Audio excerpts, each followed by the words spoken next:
will ever forget it. It's tough because each leg is very, very, very long. And you lose a lot of energies, and you lose concentration, and that's the way, because the car is so hard.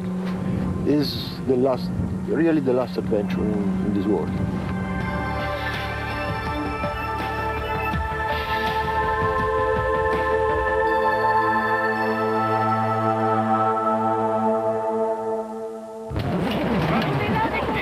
...2007, despair, oh despair. At the start of this 29th Dakar, there was one question that persisted. Could the Volkswagen Touareg 2s beat the Mitsubishis that had made the rally their own over the past 6 years? In the first half of the event, the answer looked very much like it would be yes. Since 2004, the German constructor made the Dakar a major objective and provided the funds and the wherewithal.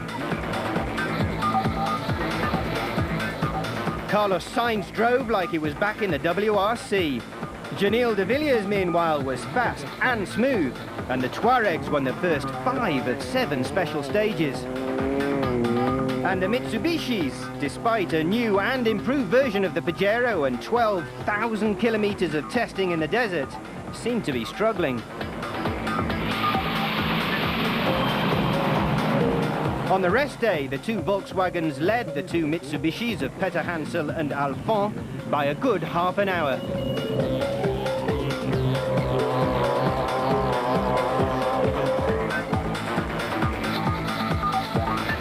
But the following day, between Attar and Tichet, the big blue German machines began to seize up.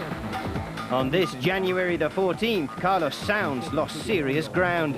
He dropped time, having to repeatedly dig his way out of the sand. But more importantly, he experienced major problems with his power steering.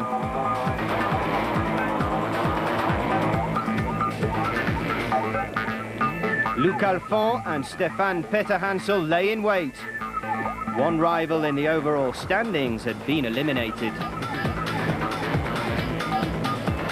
At Volkswagen, Janil de Villiers was the only one still in it. He was the solid leader after this 8th special stage that he fought a hard battle to win. He held a large half-an-hour lead, and the toughest stages were now behind the South African. The duel between Volkswagen and Mitsubishi would be rekindled in a special setting, the Elephant Rocks.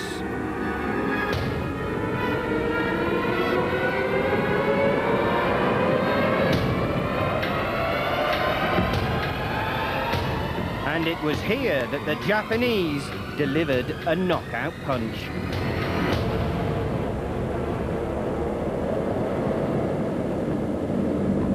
Along the side of the tracks at kilometre 130 of stage 9, the car of de Villiers was smoking. Carlos Sainz stopped, but nothing could be done. The motor had blown.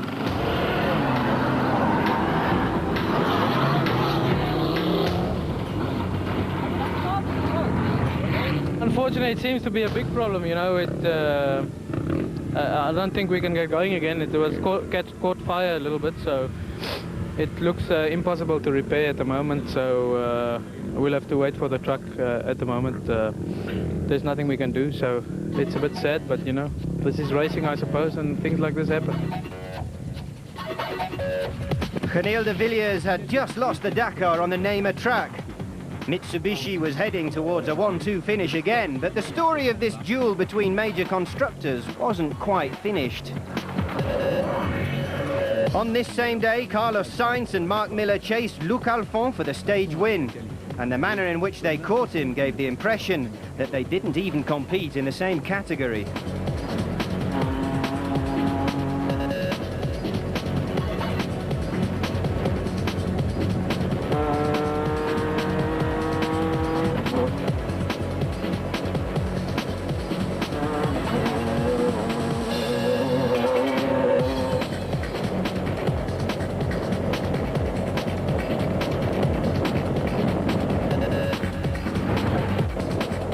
But a few kilometres further on, Carlos Sainz stopped and proved once again that the moral of the story, at least on the Dakar, is that it's not enough to be fastest. You also have to be the most consistent.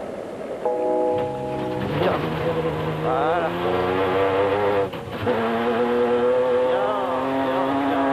Et il l'a prise à saigner. J'adore.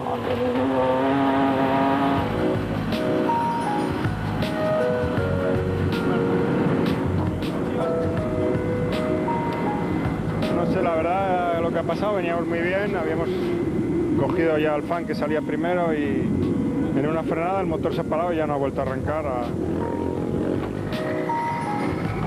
In 2007, the Volkswagens won 10 of the 14 special stages, but the highest finishing driver, Mark Miller, was still fourth, fully 2 hours behind the leader.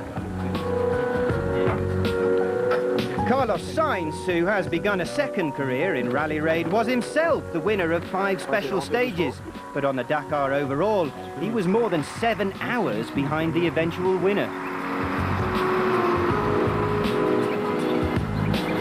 Mitsubishi didn't take a single stage win in 2007, but their driver Stefan Peter Hansel won his 9th Dakar, the 3rd in the car category.